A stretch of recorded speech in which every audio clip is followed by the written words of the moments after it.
Ini kalau saya mengatakan mensejajarkan ajaran Islam khilafah itu dengan komunisme, saya katakan sebagai sebuah kedunguan sejarah dan hukum. Nah, radikal itu apa? Nah, ini juga lebih ke isu politik dibandingkan dengan isu hukum, gitu loh.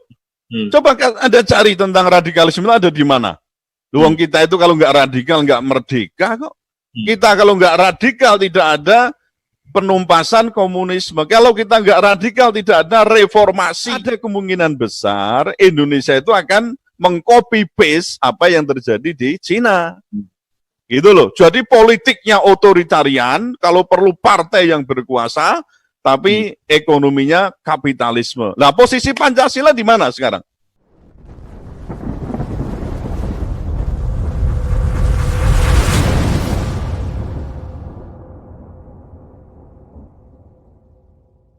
Baik, yang pertama Mas Slamet mengenai tinjauan hukum ya tentang komunisme dan khilafah itu. Komunisme jelas ya, ini saya nggak perlu cerita sejarahnya, tapi berdasarkan kegiatan-kegiatan tindakan yang semula memang komunisme itu kita akui ya keberadaannya, bahkan punya organisasi namanya PKI itu ya di Orde awal setelah kemerdekaan sampai kemudian di Orde Lama itu jelas kita mengakui adanya organisasi itu dan juga dengan ismenya ya bahkan ikut pemilu juga di tahun 1955 itu kita akui ada.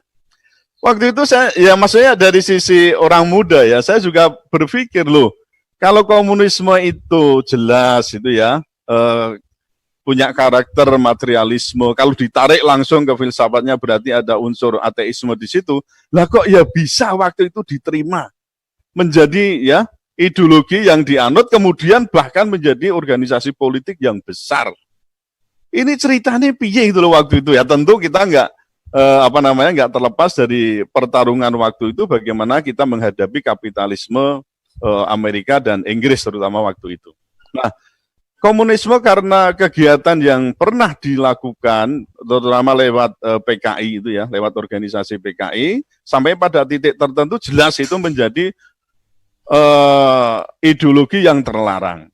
Jadi dengan TAP MRS nomor 25 tahun 66 jelas PKI dibubarkan dan yang kedua adanya larangan terhadap kita menganut atau juga menyebarkan paham komunisme, Marxisme dan Leninisme. Itu jelas sisi hukumnya. Kemudian yang kedua kita juga punya penguatan terhadap larangan mengubah Pancasila, terutama apalagi terkait dengan persoalan komunisme itu dengan Undang-Undang nomor 27 tahun 99. Ini masih menyangkut mengenai keamanan negara, ya. Terutama undang-undang ini ingin menyisipkan beberapa ayat di pasal 107 KUHP. Jadi pasal 107 ini dikenal dengan delik ya, kalau boleh dikatakan akan ada makar wilayah, makar terhadap penguasa. Nah ini ada makar ideologi atau lebih tepatnya makar dasar negara. Nah ketika kita sudah punya undang-undang ini ya 27 tahun 99 dan junto pasal 107 KUHP ini jelas bahwa komunisme itu semakin jelas dikokohkan sebagai ideologi yang terlarang. Itu jelas. Kemudian soal khilafah ya ada yang menyebut khilafahisme. Saya mencoba untuk kembali sedikit tentang apa yang disampaikan oleh Sekjen PDIP Hasto Kristianto. Sebenarnya sebelumnya khilafahisme itu nggak muncul sebelum beliau menyatakan itu. Yang ada adalah ideologi kan itu kan, ideologi khilafah atau yang sering juga disejajarkan dengan komunisme itu. Nah, ketika kemarin muncul ya di permukaan yang dikatakan oleh Hasto Kristianto itu menyadarkan pada kita bahwa loh, berarti selama ini memang betul bahwa khilafah itu dianggap sebagai isme atau sebagai ideologi yang disejajarkan dengan ideologi terlarang lain, yaitu terutama komunisme dan Marxisme, Leninisme. Ini kalau saya mengatakan mensejajarkan ajaran Islam khilafah itu dengan komunisme, saya katakan sebagai sebuah kedunguan sejarah dan hukum. Jadi Oleh karena itu, saya tidak sepakat kalau khilafah itu jadikan isme, karena khilafah itu adalah bagian dari ajaran Islam yang sudah tertulis ya secara lengkap ya, dan bisa dikatakan jelas di dalam kitab-kitab fikih, terutama bab mengenai siasah ya. Jadi bab tentang politik Islam itu sudah dibahas. Bahkan sampai pada fikih-fikih yang sederhana pun kita bisa temukan itu sebagai ajaran Islam. Nah, kalau mau mengkriminalkan ajaran Islam itu, makanya tadi saya singgung Buya tadi, karena mestinya minta dulu gitu loh ya, minta fatwa dulu pada MUI. Apakah ini ajaran Islam ini dikatakan terlarang apa tidak? Nah, masa tidak ada keahlian sama sekali kemudian memberikan stempel bahwa khilafah itu sebagai ajaran yang sesat, ajaran yang terlarang, bahkan dikatakan melawan atau mengancam Pancasila. Ini saya kira sebuah kedunguan sejarah dan juga hukum. Nah, kita juga tidak menemukan adanya aturan hukum yang menyatakan bahwa khilafah itu sebagai ajaran sesat atau terlarang. Ini saya sambung dengan pernyataan kemarin dari Menteri Pan-RB, ya, Pendayagunaan Aparatur Negara dan Reformasi Birokrasi, Pak Cahyokumolo, yang kita bisa telusuri kembali, sudah menyatakan bahwa ASN yang menganut ideologi khilafah, ya terbukti menganut ideologi khilafah, akan diberhentikan secara tidak hormat. Beliau menyandarkan pada pasal 87 Undang-Undang Nomor 5 Tahun 2014. Itu tentang ASN. Jadi pasal 87 itu memang ada klausula tentang pemberhentian ASN. Nah, itu ada salah satunya adalah melakukan penyelewengan terhadap Pancasila dan Undang-Undang Dasar 45. Nah, lalu apa hubungannya dengan khilafah itu loh? Kok ini ditambah dengan persoalan khilafah dijadikan sebagai referensi bahwa ini mengancam atau bertentangan atau melakukan penyelewengan terhadap Pancasila. Maka ini harus nomenklatur, ini kita harus jelas dulu. Saya pikir juga MUI harus secara jelas memberikan fatwa kalau perlu ya, itu kepada pemerintah terutama bagaimana status tentang ajaran Islam tentang khilafah ini. Ini belum lagi ada tambahan-tambahan kemarin itu. Yang terakhir saya mendengar Rektor UNS ya Pak Jamal Wibowo itu menyatakan sangat setuju dengan RUU PIP, dia menyebut begitu karena ini akan dipakai sebagai alat untuk apa ya istilahnya mengatasi atau menanggulangi paham-paham atau aliran-aliran atau isme-isme yang bertentangan dengan Pancasila. Di situ juga disebut salah satunya ideologi khilafah. Lah ini kiki kepiye gitu loh ya. Dari sisi kajian akademik ini kita memang kayaknya perlu nih ya. Mungkin kalau perlu diangkat oleh Forum Rektor Indonesia ya supaya mengkaji khusus tentang khilafah ini. Ya yang dihadirkan ya jangan orang-orang yang menolak khilafah gitu loh ya. Maksudnya ajaran khilafah ya komplit.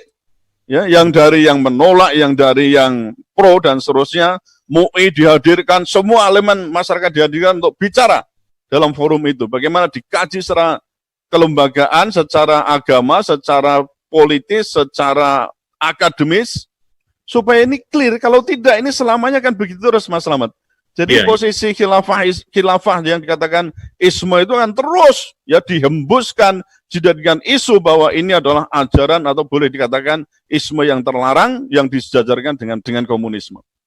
Kemudian yang kedua mengenai tinjauan faktual, tadi sudah saya sampaikan secara tidak langsung bahwa pelabelan khilafah ya sebagai isme itu saya kira tidak lepas dari kelanjutan dari program War on Terrorism. Ya, ini kan agak soft ini Mas ya. Kalau yang War on Terrorism itu kan keras ini ya, keras. Nah, mungkin untuk menyasar orang-orang Islam ya sudah kesulitan lagi karena memang orang Islam itu bukan teroris ya kan. Dan kita bukan teroris, ya Suteki bukan teroris ya kan. Nah, lalu yang berikutnya karena ini terlalu keras dan mungkin terlalu sulit untuk menerapkan dalam hal bagaimana menghadapi orang Islam itu, umat Islam, lalu saya melihat itu ada penurunan grade, yaitu menjadi war on radikalisme. Nah ini lebih soft dalam arti juga kalau kita ibaratnya jaringnya itu lebih ini. lebih rapat, tapi sekaligus bisa menjaring orang-orang yang diperkirakan memiliki karakter radikal. Nah, radikal itu apa? Nah, ini juga lebih ke isu politik dibandingkan dengan isu hukum, gitu loh. Coba Anda cari tentang radikalisme itu ada di mana? Luang kita itu kalau nggak radikal, nggak merdeka kok. Kita kalau nggak radikal, tidak ada penumpasan komunisme. Kalau kita nggak radikal, tidak ada reformasi. Lalu kenapa radikalisme dijadikan sebagai katanya isme atau ideologi atau paham yang mengancam, yang itu nanti bahkan bisa kemudian men-trigger orang menjadi teroris? Nah, mana hubungannya gitu loh ya? Mana orang, taruhlah Suteki ini dicap sebagai radikal, kapan menjadi teroris? Dan apa ada potensi menjadi teroris? Nggak ada. Kecuali radikal dengan istilah yang berbeda ya. Nah, radikal saya itu adalah ramah, terdidik, dan berakal, betul. Tapi itu pun kan tidak mungkin akan mengarahkan pada saya menjadi seorang teroris. Untuk apa? Teroris tidak sesuai dengan Islam juga sendiri. Nah, jadi itu yang kedua. Yang ketiga, motif, ini saya kira kok ada motif utama di sini, ada hidden agenda, yaitu menghadapkan, apa istilahnya itu, komunis dan khilafah itu ada semacam serangan atau perlawanan terhadap kebangkitan peradaban Islam. Nah, karena kenapa begitu? Ya karena memang Islam itu pasti berhadapan dengan komunisme dan kapitalisme yang sekarang sudah bersekongkol, Mas Slamet. Jadi kalau sekarang dikatakan, loh, komunisme itu sudah nggak laku. Lah ya kalau melihat pada manifesto komunis ya yang dikatakan oleh Karl Marx, itu hanya 60 halaman, itu memang kita sudah tidak, maksudnya komunisme sekarang tidak seperti the Communist Manifesto Karl Marx. Karena sekarang sudah kawin, ya sudah metamorfose dengan apa? Kapitalisme. Loh, contoh negaranya ada kok. Apa? Komunis Cina. Cina itu negara komunis. Ya. Tapi orang mengatakan, loh itu kan ekonominya enggak seperti yang dikatakan di manifesto komunis kok. Betul. Maka dikatakan politiknya komunis, tapi ekonominya kapitalis. Nah, bingung lagi tuh. Nah, kapitalis komunis bro namanya bro. Itu kapitalis komunis, tapi kan itu nyata, kenyataannya ada di situ. Jadi sudah mengalami metamorfose. Nah, ada kemungkinan besar Indonesia itu akan mengcopy paste apa yang terjadi di Cina. Gitu loh. Jadi politiknya otoritarian, kalau perlu partai yang berkuasa, tapi ekonominya kapitalisme. Nah, posisi Pancasila di mana sekarang? Nah, jadi masalah ini, saya katakan Pancasila ini ternyata seolah-olah menjadi tabula rasa. Tergantung rezim mana yang mau mengisi. Ini kertas kosong nih, kertas putih. Siapa yang mau mengisi? Nah, kalau yang kuat itu komunisme, diisi dengan komunisme. Orde lama, jelas. Orde baru yang kuat kapitalisme, diisi kapitalisme. Sekarang terjadi apa? Perlawanan, pertentangan umat Islam itu kan ideologi kita. Islam itu kan semakin naik ini. Ya, semakin menguat. Ini menjadi ancaman tersendiri bagi komunisme maupun kapitalisme yang ternyata sudah gagal bagaimana membuat Indonesia itu menjadi negara yang adil, makmur, sejahtera dan seterusnya itu. Itu jauh panggang dari api. Ya, yang terakhir, sikap kita bagaimana? Saya tetap berpandangan ya dan menyarankan bahwa kita tetap menolak RUU HIP dan RUU BPIP yang tadi di awal sudah saya katakan ini menjadi apa ya, menjadi pintu masuk untuk apa?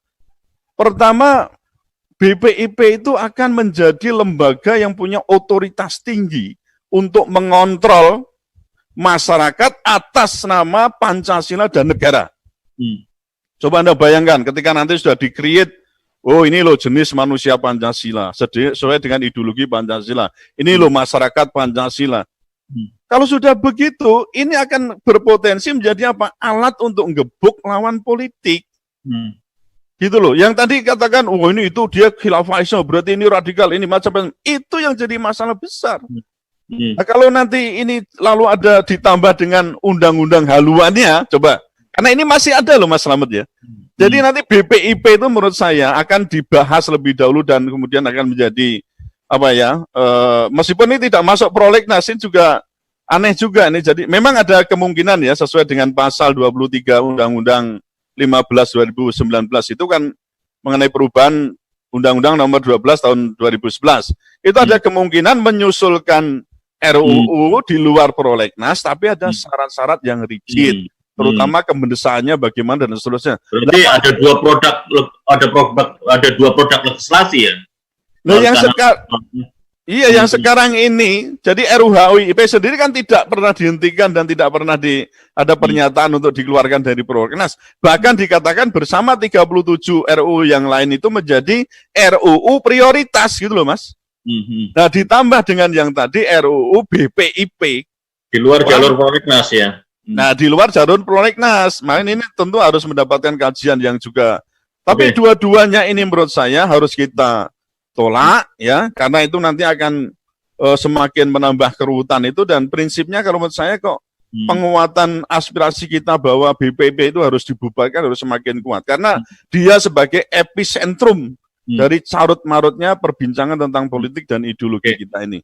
Lalu yang terakhir, Mas, ini yang terakhir saya katakan, bagaimana upaya kita, saya teringat dengan apa yang dilakukan oleh Imam Al-Ghazali dan Syekh Abdul Qadir Jailani ketika mendidik Salahuddin Al-Ayyubi. Jadi Imam Al-Ghazali ini meyakini, loh kita itu sebenarnya nggak boleh terfokus pada musuh, karena musuh itu memang terus ada. Komunisme nggak mungkin mati, tetap ada sampai kapanpun. Musuh-musuh Islam itu tetap akan ada sampai kiamat.